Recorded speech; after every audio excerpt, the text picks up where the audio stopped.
Bueno, Kaixo otra vez. Ya diréis esta qué pesada, pero bueno, he preferido grabar los vídeos para que, bueno, os animéis un poco quizá. Yo también estoy con los apuntes y podéis ir subrayando lo que comentamos un poco lo que es lo más importante. Bueno, vamos a hablar un poco sobre el despotismo ilustrado. Hemos visto que la ilustración es un cambio que se realiza en Europa, un poco intentando cambiar la sociedad estamental y la monarquía absoluta, pero claro, los que están en el poder tampoco son tontos, entonces ellos utilizan este movimiento cultural, filosófico, etcétera, para realizar algunos cambios superficiales que parezca que han cambiado algo, pero sin cambiar demasiado. ¿Vale? Eso lo utilizaron los reyes eh, durante la monarquía absoluta. Entonces, el despotismo ilustrado, digamos que su idea principal o lo que refleja lo que es esta frase, todo para el pueblo, pero sin el pueblo.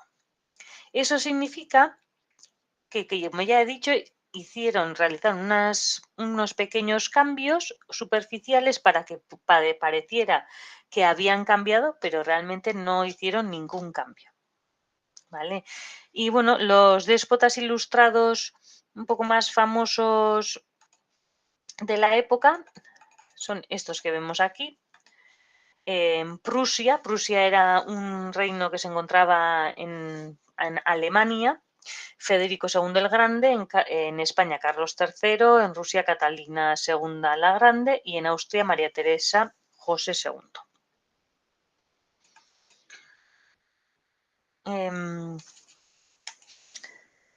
Realmente en España la ilustración vendrá junto con una guerra. ¿Vale? El inicio del siglo XVIII, bueno, sí, hacia 1700, Carlos II de Habsburgo, es decir, de la familia de los Austrias, que llevaban gobernando muchísimo tiempo, primero en Castilla y luego ya en el Reino de España, muere sin descendencia, ya que bueno, pues tenía muchísimos problemas de salud, también tenía problemas mentales, no tuvo una vida muy plena y bueno, murió sin descendencia. Y además, antes de morir, dejó en herencia el reino de España a sus enemigos y sobre todo suyos, no a los enemigos de su familia, que eran los Borbones. Estos eran los reyes de Francia, ¿vale? O familiares de los reyes de Francia. Entonces, había, digamos, dos bandos en esta guerra de sucesión al trono de España. Por una parte estarán los Austrias, que son la familia Habsburgo, como veis aquí, y bueno, a ellos les apoyarán el reino o lo que era el reino de Aragón, ¿vale? Hoy en día la comunidad autónoma de Aragón, Cataluña, la comunidad valenciana y Baleares.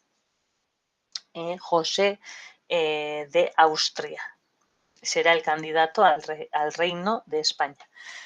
En el otro lado encontramos a Felipe V de Anjou, que es representante de los Borbones, y el reino de Castilla, o lo que fue el reino de Castilla, y además las provincias vascongadas o las provincias de la comunidad autónoma vasca, en Vizcaya, Guipúzcoa y Araba, y la comunidad foral de Navarra, o Navarra en ese caso, que entonces no era comunidad foral, le apoyarán a los Borbones.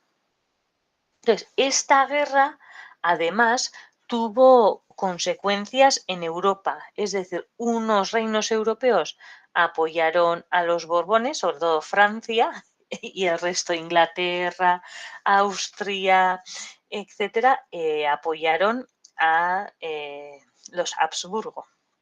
¿Vale? Digamos que era un conflicto un poco también internacional. Como ya sabéis, el apellido Borbón nos suena, ¿verdad?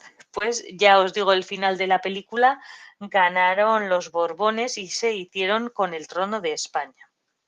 Pero bueno, tuvieron que negociar un poco, por ejemplo, entonces es cuando le tienen que dar a los ingleses Gibraltar, etc. Pero bueno, entre negociaciones, los Borbones se quedan con el trono de España e introducen un poco el absolutismo y empiezan a realizar reformas para centralizarlo. El primer rey ya hemos dicho que era Felipe V, ya le veis aquí, que mono él. Y bueno, deciros que como castigo, lo más importante y como ese símbolo de centralización, al reino de Aragón, a la corona de Aragón, que lo podéis ver aquí en naranja, el Aragón, Cataluña, Comunidad Valenciana y Baleares, les aplica el decreto de nueva planta.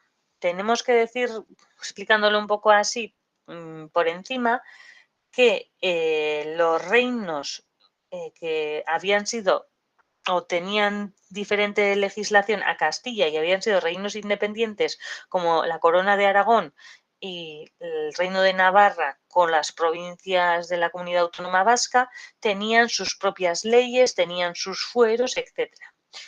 Pues con el decreto de nueva planta como castigo por ir en contra suya en la guerra de sucesión, les quitan sus leyes, sus costumbres y todo lo que les hacía ser un reino independiente. En el caso de Navarra y la Comunidad Autónoma Vasca, se respetan sus fueros, sus leyes, por haberles apoyado en la guerra. El siguiente será Fernando VI. Y bueno, también tenemos a Carlos III, que realiza una centralización también bastante importante del Reino de España, prohibiendo las otras lenguas, que no fuera el castellano. También intenta quizá potenciar la economía, modernizar la agricultura. Bueno, esos son más, digamos, proyectos que se dan por la época. ¿Vale? Empieza un poco la industrialización o la revolución industrial y primero afectará a la agricultura. Y gracias a la ilustración también se desarrolla la investigación científica. Pero, bueno, no puede hacer muchísimos cambios porque evidentemente los que son de la sociedad, la parte privilegiada, no quieren que se realice ningún cambio. Su hijo Carlos IV será el que ponga final a las políticas reformistas, ya que justo cuando él está en el trono, y luego ya veremos en otros temas qué pasa a partir de Carlos IV, pero lo primero es que justo estalla la Revolución Francesa, que es una revolución burguesa que, bueno, además bastante sangrienta, ya que terminan con la monarquía absoluta de Francia, cortándoles la cabeza, guillotinando al rey y a la reina de entonces, que es Luis XVI y María Antonieta. Les guillotinan. Y además, pues después hay como una época de miedo donde todo lo que parece que es monárquico también termina en la guillotina, con Robespierre y un poco, pues hay diferentes épocas. Ya daremos la Revolución Francesa, por tanto, tranquilos.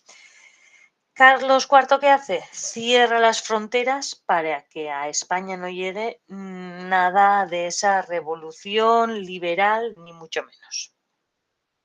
Y de momento ahí lo dejamos. La ilustración en el País Vasco, bueno, lo más importante es que se realizan grupos como Real Sociedad Vascongada de Amigos del País. Estos grupos pues, son organizados por ilustrados vascos, como el conde de Peñaflorida. Bueno, lo que hacen es ir a charlar, por ejemplo, a hablar sobre ciencias, artes, y se le da importancia a eso, se valora, que hasta ahora no se valoraba. aquí pone una estrecha unión entre Araba, Guipúzcoa, Vizcaya, bueno, Irurak Bat, los tres en uno, pero también había Laurak Bat, aquí se añadiría Nafarroa o Zazpirak Bat, que serían las 7 provincias del País Vasco. Entonces, había, digamos, un querer valorar la cultura que teníamos en común y etcétera, ¿vale? Otra cosa muy importante que no hemos comentado anteriormente es que se le da importancia también a la docencia. Si hemos dicho que va a haber educación e intentarán poner o que se ponga educación un poco para todos, pero en este caso también se le da importancia a la universidad. Y bueno, pues se funda el Real Seminario de Vergara. Aquí, así como curiosidad, los hermanos Fausto y Juan José Lúyar logran aislar el wolframio, que es, bueno, este mineral que veis aquí, aparece en la tabla periódica. Y bueno, pues esto es un poco una curiosidad. Además de ello, bueno, pues profesores de prestigio se van a formar al extranjero.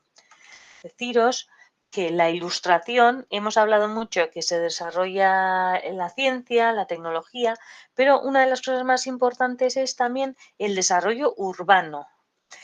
Se le da importancia a la higiene también. Entonces, lo que vemos es que se realizan zonas urbanas nuevas fuera de esos cascos históricos que ya se quedan muy, muy, muy pequeños. La gente está creciendo, la población crece porque se ha mejorado la ciencia, con la ciencia la medicina. Entonces, no entran ya en esas pequeñas cascos históricos. Y poco a poco, claro, cuesta el cambio porque las tierras que están fuera de las ciudades son de nobles, pero empezarán a construir fuera de las murallas. Y además, no solo eso, sino que lo que está dentro y fuera de las murallas lo urbanizan. ¿Qué quieren decir? ¿Qué queremos decir con eso? Pues que ponen las calles, ponen alcantarillado, las aguas sucias o fecales van por debajo de las calles, ponen adoquines para que la gente no tenga que meter sus pies en esas aguas sucias. Entonces se le da importancia, aparte de ser una arquitectura muy bonita que ahora comentaremos, se empiezan a urbanizar las ciudades, cosa que favorece a esa higiene. Está pensado por ello, ¿vale? Se piensa en ello. Bueno, además, aquí tenéis dos ejemplos de plazas neoclásicas. Plaza de la Constitución de Donostia San Sebastián, que yo soy de Donosti, y no sé si lo he dicho aquí, y la Plaza Nueva de Vitoria-Gasteiz. También que me gusta mucho Vitoria, he vivido muchos años, por tanto, es como si fuera mi ciudad. En neoclásico, un nuevo clásico. ¿Cuál es la época clásica? La griega y la romana. ¿Qué significa esto? Que cogen elementos de los griegos y los romanos, las columnas, los frontones, la simetría, etcétera, y los ponen un poco de manera más ordenada, más racional en estas nuevas plazas. Esto es lo que significa, ¿vale? Entonces, bueno, más que nada para que veáis algunos ejemplos. Bueno, pues esto es todo de mi parte. Espero que hayáis entendido el temario. Si tenéis alguna duda, ya sabéis, ya empezamos cuando queráis pidiendo cita para las tutorías individuales. Y si no, también tenemos tutorías grupales o clases propiamente dichas donde vamos a dar esta materia. Bueno, pues eskerrik asko eta agur.